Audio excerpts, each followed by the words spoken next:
Hi, fellow viewers, to everybody. Good afternoon. My name is Steve. My full name is Steve Ho Ong. I'm the owner of this video account in this respective website, youtube.com. By the way, a lot of you are asking if I'm the one who is in the video also in another website that is called rumble.com. The answer is yes.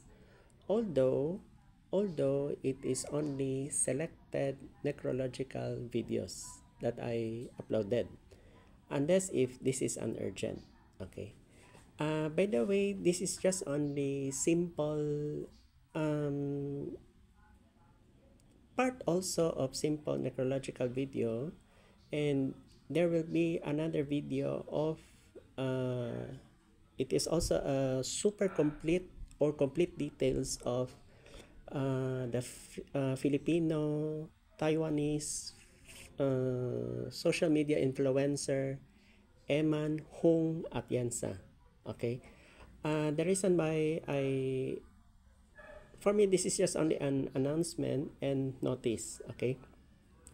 Okay, sa lahat ng viewers na nagtatanong sa akin kung paano, what do you call this, bakit ko nasabi na meron complete details or super complete details, kasi yung ginawa kong video, yung necrological video that time is hindi siya masyadong complete. Kasi yung date of death na mention ko, cause of death na mention ko. Ang tanong, kailan ililibing? Okay. Bibigyan ko kayo ng clue. Itong video na ito may clue. Pero may kasunod pa yan. May lalabas na title, Super Complete Details of Eman Atienza. Okay? By the way, the family's decision of Eman Atienza na anak ni Felicia Hung Atienza at Kim Atienza na apo ni former Manila Mayor Lito Atienza. Okay? I mentioned that in my previous necrological video. Actually, it's just only a simple. Don't you worry, my fellow viewers, may kasunod yan. Okay, ma-discourage. Okay? The family decided na i-cremate lang siya kasi mahal ang cost kung from US to Philippines. Yes, totoo po yan, my fellow viewers. Kasi kung halimbawa namatay siya sa US, then kailan ilibing sa Philippines? Ang ginawa nila, cremate. Na-cremate siya then pasok sa urn. It's a white marble, color white marble. Then, andun ang pangalan niya. Then, ang date of burial, it's on November 5, Wednesday, 2025. At Heritage Memorial Park in Taguig. Taguig City, Metro Manila. Yan po ang na-finalize sa family's decision. So, sa Taguig siya ililibing pero earn na siya. I'm not so sure kung meron tarpaulin, mukha talaga, whole face niya talaga, yung mukha niya. Yan yung kuan. Then, sa super complete details, meron mga important personalities or ano yung mga multinational company na na-endorse niya that time. Kasi yung that time kasi para kong hinahabol ng aso, nagmamadali, so hindi na ako nakahabol. Kasi to be honest, no, kung complete details talaga sa in my experience sa necrological video is at least 15 minutes, 15 minutos pataas. Ganun talaga ang ko. Meron ako i-mention ngalan si Jessica Soho ng GMA. Kasi si Kim at saka si Jessica nagkita na rin, nagka face-to-face interview sila at last, no? Pero ito kasi, supposed to be ayaw ni Jessica Soho na i-interview yung, kasi may isang question hirap sagutin at mahirap tanungin kasi family matters yan eh. Pero pumayag naman si Kim Atienza na exclusive interview sa GMA. No? So yan. By the way, Kim Atienza is yung naririnig niyo sa ABS-CBN Weather Station Bureau, yung ang buhay ay weather lang. Okay? Then siya din yung nag-advertise sa Philippine Star newspaper, yung St. Peter Plans. Kasi yung slogan niya kasi, ang buhay ay weather lang. So, hindi ang makakalimutan ng mga fellow Filipinos. No? So, yan. Then, what else? may mention ako Tony Gonzaga. Si Tony Gonzaga, meron siyang na-interview kay Eman that time before she died. Para sa akin, it's an unexpected talaga ang pagkamatay. Kasi kung ikaw ay bipolar disorder, part yan ng mental health disorder, hindi yan maiiwasan. It can cause suicide talaga. By the way, marami nag-chat sa akin sa messenger ko. Sabi ko, Sir Steve, bakit ko na-mention si George Michael, yung sikat na British singer? Kasi si George Michael at si Eman Atienza ay parehong sakit nila. May bipolar disorder. So, ang ibig sabihin niyan, yung first part mabait, ang ibang part nagkakaroon ng negative. Part na rin siya ng masamang ugali, pero hindi totally. So 50-50 siya. So yun. Kaya ako yan na-mention. Because yan ang example ng bipolar disorder persons. Actually, in the whole world, there are so many people who are encountering bipolar disorder. Yan ang sinasabi ko sa iyo, my fellow viewers. Kasi hindi yan maiwasan. Tsaka kung kayo ay parents, sooner or later you will realize, ganyan pala pag-handle ng bipolar disorder. You need to monitor that person. It's either male or female. Yun. What else did I forget to mention? TikTok, yan. Confirm ko na po. Meron siyang TikTok account before she died. Then, grabe ang pinagdaanan niya sa US. Grabe talaga. Sa Los Angeles. What else would I say? You will see all the videos. Pero at least yung videos may memories or remembrance. Okay? So, yun. Lalabas yan sa susunod kong necrological video. Oh, by the way, before I say goodbye, marami nagtatanong sa akin kung meron ba akong necrological videos kasi Taiwan naka-mention ako ng Taiwan. Meron ba akong susunod na necrological video kay yung first president ng Taiwan, si Chiang Kai-shek? Okay, the answer is it will come out anytime. Hindi ko lang sasabihin ko anong date. Yung first president ng Taiwan, Chiang Kai-shek, lalabas. Second, Taiwan president, yung anak, yung son, si Chiang Ching-kuo, lalabas din yan. Tapos may namatay pa yung during COVID, pero hindi siya namatay COVID, iba yung kinamatay niya. Si Lee Teng-hui, Taiwan third president, Lee Teng-hui. Siya yung tinatag na Mr. Democracy in Western Media. Yes, Lee Teng-hui is the third Taiwanese president who was classified as Mr. Democracy in Western Media because it's a pure democracy, because he doesn't like the Taiwan to be a communist. Proven and tested talaga si Lee Teng-hui during that time. Kung hindi ako magkakamali, I was high school that time when he became a president in Taiwan. Third president in Taiwan. So yun. Supposed to be na-publish na yan that time. It so happened yung sa Meteor Garden, si Barbie Zhu, yung nag-perform dito sa ABS-CBN, yung role niya is Sanchai. Tapos ang partner niya si Dao Mingsu. Yun. Unexpected din ang pagkamatay ni Barbie Zhu. So, yun. Meron akong ginawa necrological video dyan. No?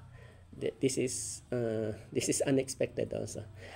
Alam mo, my fellow viewers, ang mga taong namamatay, hindi mo yan maiwasan.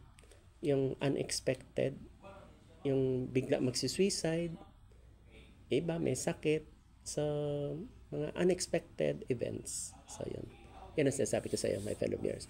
Then, what else? Lalabas ito, at saka I would like to inform ahead na heavy siya. Ang super complete details ni Eman Atienza will be mas heavier pa siya kasi kasama yung burial, yung kahit cremate na siya.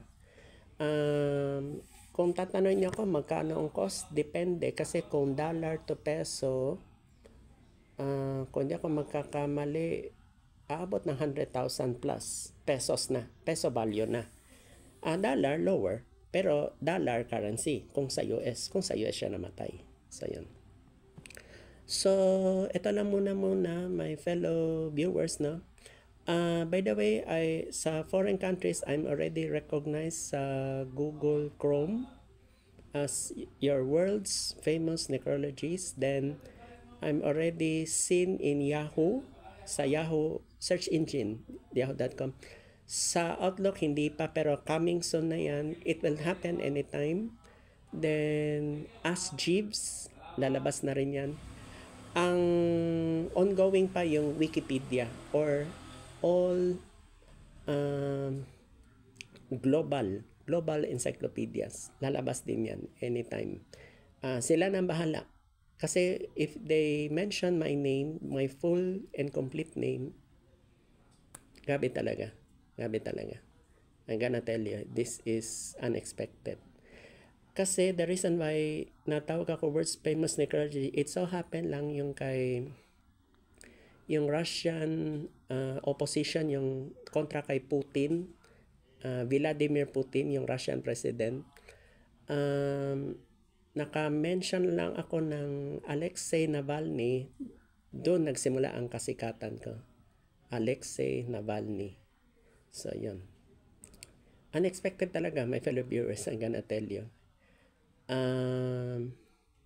Kasi kuan siya eh. Isipin mo, bago siya pinatay sa prison sa Siberia, hindi talaga maiiwasan. Grabe talaga, my fellow viewers. Tapos, meron ako na-mention yung kay... Oh, by the way, yung kay Franklin D. Roosevelt, yung US President na may polio, may kasunod pa yan. Kung paano sila nag-meet ni what they call this, si British Prime Minister Winston Churchill, tsaka yung Russian leader, yung si Joseph Stalin. Nagkita sila sa Yalta Conference mismo sa Siberia din, Russia. So nagkaroon ng secret meeting pero naging successful. That will be a second part. Lalabas din yan. Kaya ko to sinasabi lahat ito, my fellow viewers, because kailangan malaman nila ang the whole truth or the whole happening. Pwede natin sabihin the whole picture. So, yun. Yan ang sinasabi ko sa inyo. By the way, yung kay George Michael, yung British singer, yung namatay sa kwarto, yung Christmas, yan. I will try my best kung kailan ko siya mapapublish na necrological video. It will take time talaga. Kasi ako, ang patakaran ko, it's very strict. I'm very strict and it will not be an easy task. I'm gonna tell you, my fellow viewers. Tulad ng date of death, cause of death, what does the person encountered sickness, or how come that person died. Yan ay pinaka-importante. Yan ang sinasabi ko sa inyo, my fellow viewers. Tapos, meron pa ako isang babanggitin, no? I'm not so sure kung gagawin ko itong another video kasi may nag-chat sa akin, sabi niya, Sir Steve, pag ang isang tao ba namatay, pwede ba ilibing sa bahay? Or at the para siyang street, pero hindi cemetery. Then sabi ko, pwede rin, pero kailangan may caretaker. Iyan ang importante, my fellow viewers. If a person dies, if that person is buried already or ginawang mausoleum, kailangan may caretaker. Kasi, what if kung may nakapasok, may nagnakaw, may mga important valuables. So, nagkaroon ng abandon, napabayaan. So, yon. By the way, this is just only an example. Pwede din siya, pero kailangan it may caretaker. Advice ko, shifting schedule. Halimbawa, kung one day duty, so, kailangan 8 hours, 8 hours, 8 hours. 8, 8, 8. In one day, we have 24 hours, di ba? So, kailangan magkaroon ng shifting. Then, hindi pwede i-abandon yan ng basta-basta. Pwede rin siya ipadlock. Advice ko kung sa house, no? Kung house siya ililibing, invest na cemetery, pwede siya ma-convert to mausoleum. Pwede. Pero sito it na mausoleum, hindi papasokan ng magnanakaw or thieves. Na? So, that's only an advice. Okay. By the way, itong video na ito is nasabi ko na ang nasabi ko, yung pinaka-important part, yung kay Eman Atienza, may lalabas na other names like Tony Gonzaga,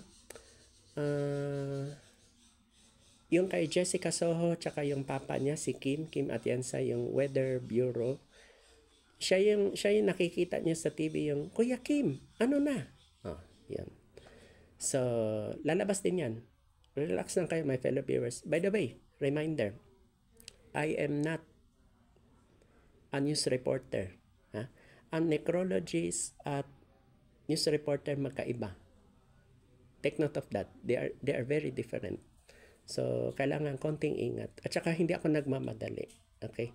Ang akin talaga, kung necrologist ka, kailangan complete details. Ito kasi biglaan ang pagkamatay, hindi ko alam kung kailan ang libing, kaya ako na-publish. Kasi hinahanap nila eh. Meron pa ako isa na encounter itong unexpected din yung pagkamatay niyang cancer, itong si Patrick De La Rosa. Yun. Namatay sa US, then we did not know na cancer na pala siya. He died so young at age 64. Grabe. Grabe talaga, fellow viewers. Then, hindi ko pa alam next few months o next year, 2026, kung sino pang susunod. Lalaki or babae, we do not know. It can happen anytime. So, ang lesson, ito lang eh. We must be prepared at all costs. Yan lang. Okay, so, marami na ako nasabi, my fellow viewers. Ang akin lang is yung kay Eman Atienza, may susunod na video. Ito ay complete details na. Yung hindi ko nasabi sa simple, lalabas siya sa susunod na necrological video na yung pag-cremate, kung saan ililibing. Yung mga nasabi ko, lalabas din yan. It will come out. Relax lang kayo, my fellow viewers. Okay, so that's it. Before I say goodbye, thank you so much for listening to this video. And don't forget to click and subscribe my YouTube account. And there will be more necrological videos to come. So, ang point ko dito is don't forget to subscribe and click the notification bell for my next necrological videos. Thank you so much for listening to this video, my fellow viewers. Good afternoon.